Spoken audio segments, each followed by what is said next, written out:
Today on CityCast Denver. What happens when a bunch of lefty rich kids in Colorado start giving away their family's money? I found out that I inherited more than $100,000. And from there, it kind of, I had some time where I felt very alienated and very, lots of, shame and guilt. Spent a long time not really knowing what to do with it. Their organization, Resource Generation, is helping inheritors of extreme wealth redistribute their money and smash the stigma around talking about inequality. Because the silence around money in this country is what protects inequality.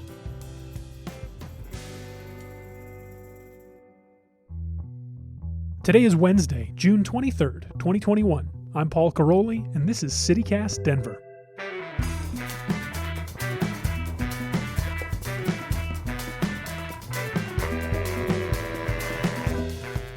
Let's see what's happening out there today. It's going to be hot again, sunny and clear skies with highs in the upper 90s. Today's top story is a follow-up on our coverage of the debate over the future of the Park Hill Golf Course.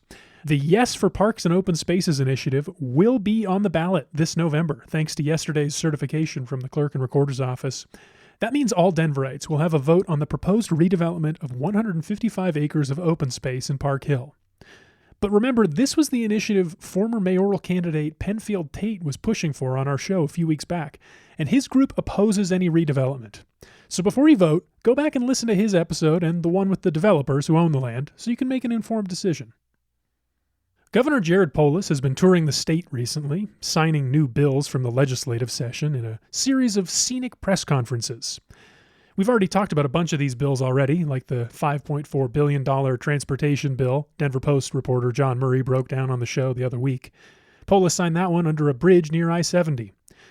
Earlier this week, Polis stood in front of a beautiful bit of natural scenery outside Blackhawk and signed into law the Colorado Outdoor Equity Grant Program, which will distribute around $3 million per year to get underserved youth and families into nature.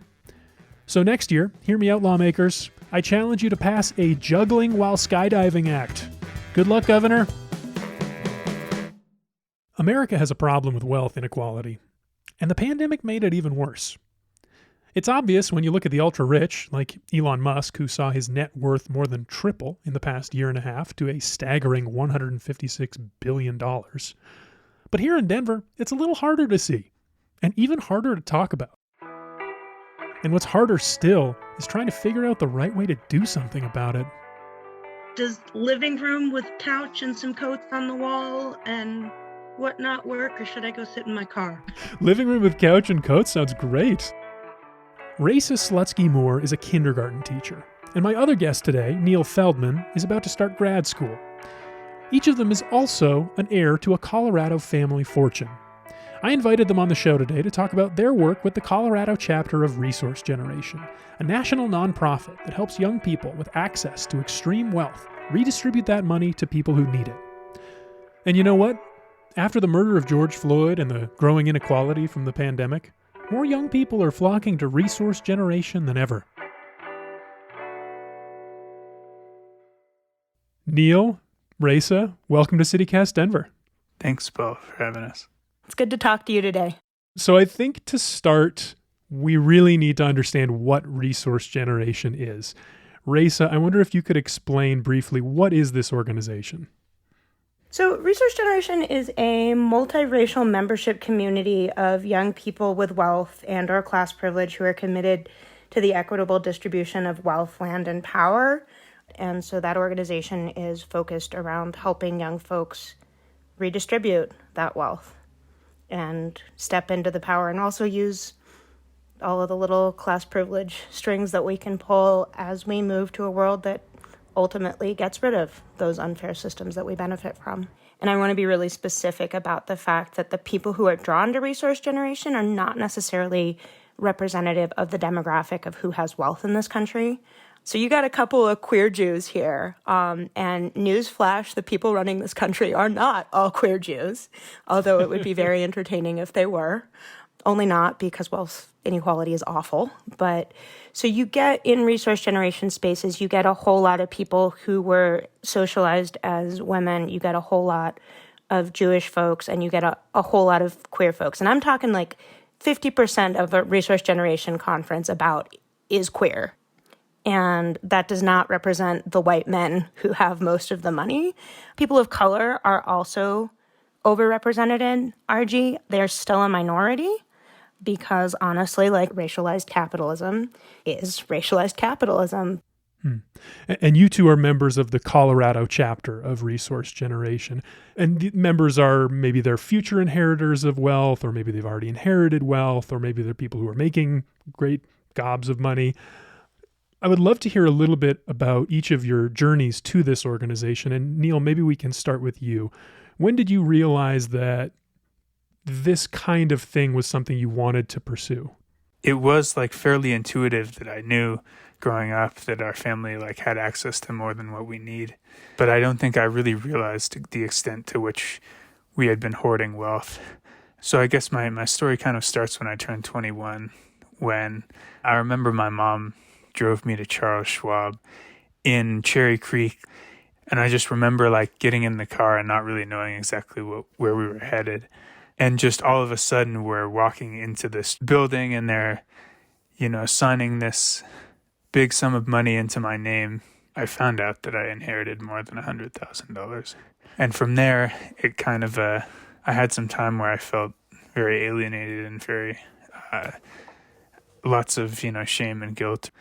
Spent a long time not really knowing what to do with it and not really knowing exactly how to reckon with it or how to think through.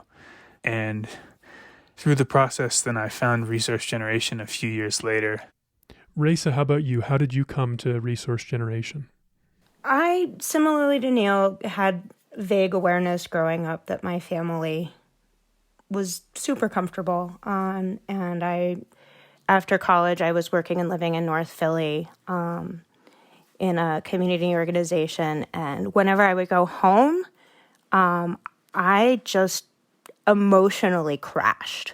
I think going from working with families with like $10,000 a year of reportable income to coming home to Fort Collins and, we don't want to cook dinner, so we're going to go out to this restaurant where we're going to order meals that cost $20.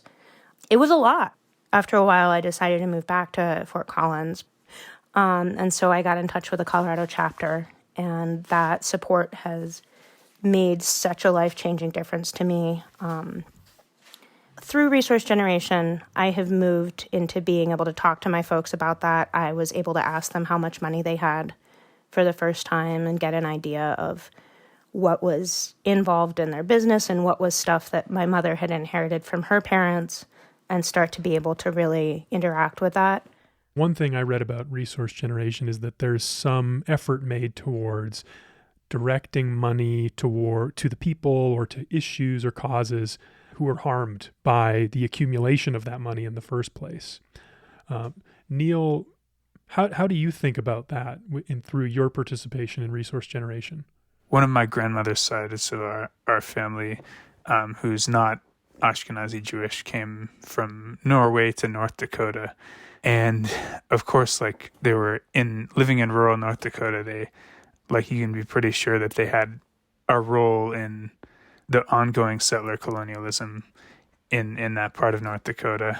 And so this is something that I'm wanting to do a lot more research about, to think about like what really are tangible ways in which the accumulation of wealth in this part of my family is connected to ongoing land theft, colonialism, and racism. Now, something you touched on a few times there was this feeling of like internal conflict around like your values being in conflict with this status, this class that you have, that you inherited. And I want to dig into that. So why are you sharing your story? Well, if we don't talk about it, then we can't change it, right? And I think one thing that Resource Generation does when they're working with us is very consciously trying to go against the stigma, because the silence around money in this country is what protects inequality.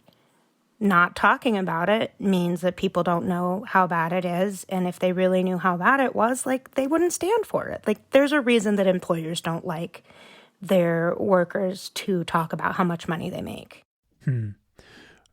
what would you say to the person who is just like, oh, these are just rich kids. These are white saviors parachuting in to fix other people's problems. What do you say to a critic who maybe has that perspective? I think that a lot of us probably have stepped in that mess before. That is one thing that resource generation really helps us to do, not step in white saviorism or rich kid saviorism. The idea is very much to go against the trend in philanthropy for the people who have the money to make decisions about where it goes. Because no, we don't know, right? Resource Generation's Guide to Transformative Philanthropy specifically says that money should go to organizations led by people who are living and understanding the problems, and not us. So we are in relationship and in accountability with folks who are not people with privilege. None of us are free from making mistakes, but we are working really hard to create a culture where we are accountable for those mistakes and accountable for fixing them in community. Also, to add to that, I think a lot of it looks like relinquishing control of how money that is donated is spent, and really like invest in like the collective safety and collective security and thriving of communities.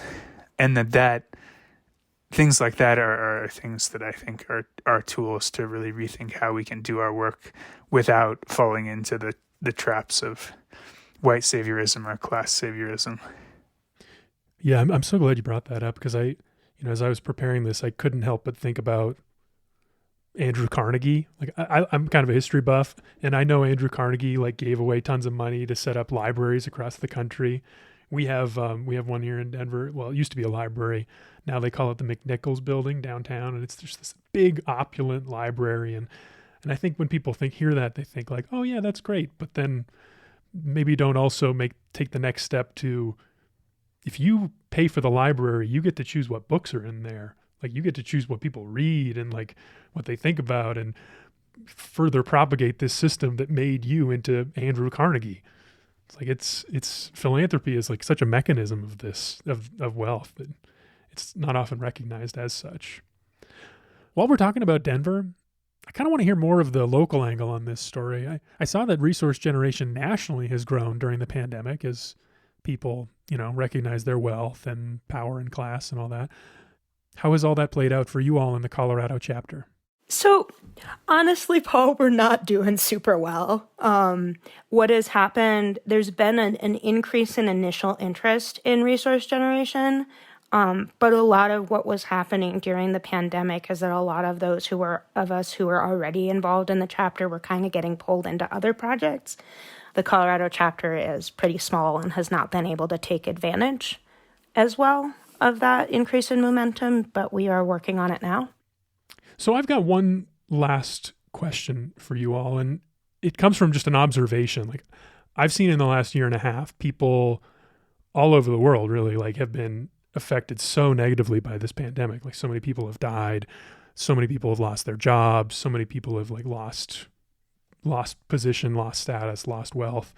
But other people like myself, our positions have improved. Like I'm sitting in my basement right now working a very comfortable job on Zoom, and it's fine.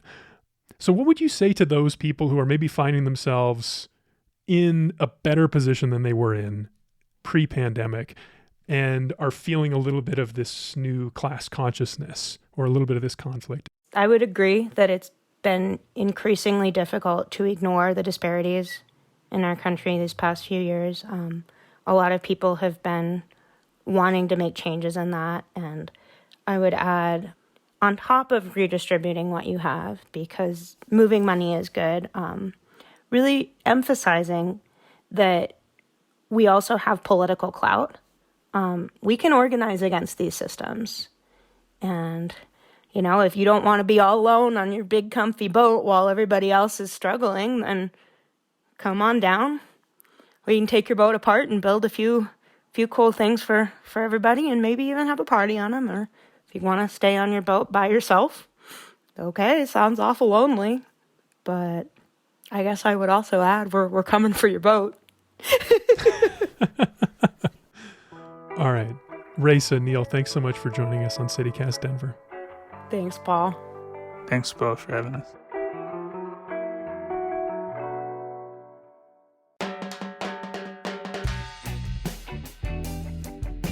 That's all for us today here on CityCast Denver. If you enjoyed the show, why not take a minute and tell a friend about us? Rate the show wherever you get your podcasts and subscribe to our morning newsletter at denver.citycast.fm. We'll be back tomorrow morning with more news from around the city. Until then, I hope you have a really good day.